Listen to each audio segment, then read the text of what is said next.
जानते हैं कि किस प्रकार से आप प्राकृतिक चिकित्सा के द्वारा प्राकृतिक उपायों को अपना करके अपने बाल सुदृढ़ बना सकते हैं। तो सामान्य आप घर में जैसे हैं तो आपको कहीं वेलनेस ट्रीटमेंट सेंटर में जाने की आवश्यकता नहीं है। आप घर में ही रह के प्राकृतिक चिकित्सा का लाभ ले सकते हैं, जैसे एनिमा हुआ, कटी स्नान आदि। इन सब उपायों को अपना करके अथवा ठंडा गर्म सेक पेट पर, जैसे आपने एक बार ठंडे पानी की पट्टी रखी, एक बार गर्म पानी की पट्टी रखी, ऐसे करके आप ठंडा गर्म सेक अपने पेट पर करें।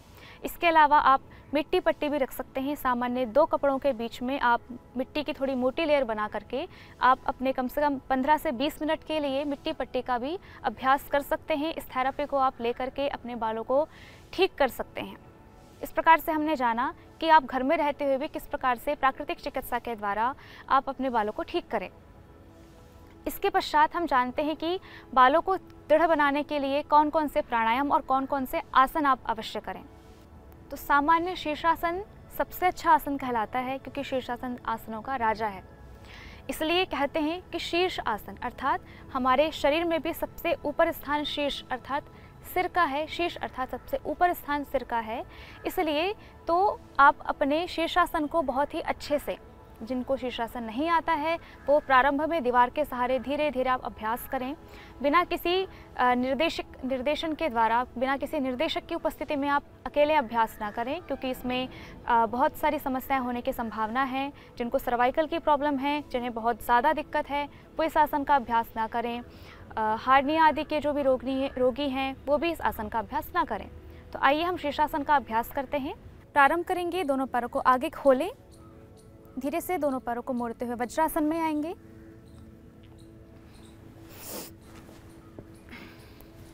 ध्यान रखें अपने दोनों हाथों को आप बराबर रखें, नहीं तो हाथों में कम ज़्यादा डिस्टेंस होने की वजह से आप टेढ़े हो सकते हैं। दोनों हाथों को इंटरलॉक करते हुए अपने सिर को हाथों पर रखेंगे।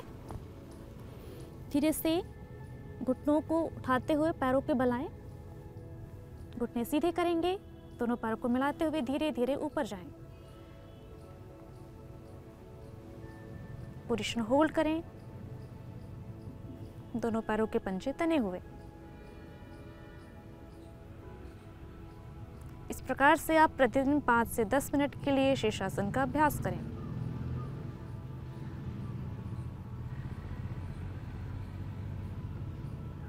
यहीं से आप धीरे से शीर्ष पद्मासन भी कर सकते हैं। अपने पैरों को पद्मासन में लाएं।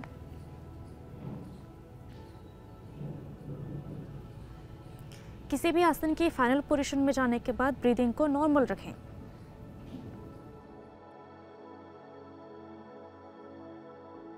ऐसे धीरे धीरे वापस आएंगे।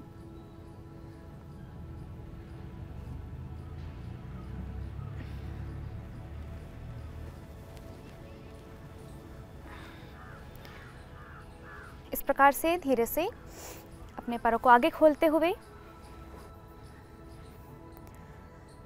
सर्वांगासन के लिए तैयार होंगे। सर्वांगासन हम पीठ के बल लेट करके करते हैं। इसमें आपको अपने कंधों पर पूरा भार देते हुए पैरों को ऊपर उठाना होता है। जिनको सर्वाइकल की प्रॉब्लम है, इसी प्रकार से हर्निया आदि की प्रॉब्लम है, उच्च रक्तचाप है, हाई बीपी की प्रॉब्लम है, वो भी इन आसनों का अभ्यास ना करें। तो धीरे से पीठ के बल लेटेंगे हम।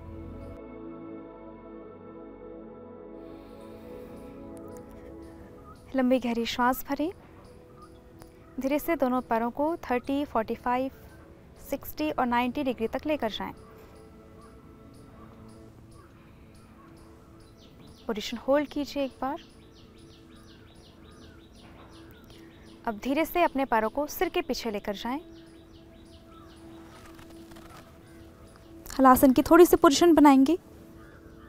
दोनों हाथों को इंटरलॉक करें, कंधों को पास में लेकर जाएं और धीरे धीरे पैरों को ऊपर उठाएं, हाथों का सहारा लेते हुए कमर पर।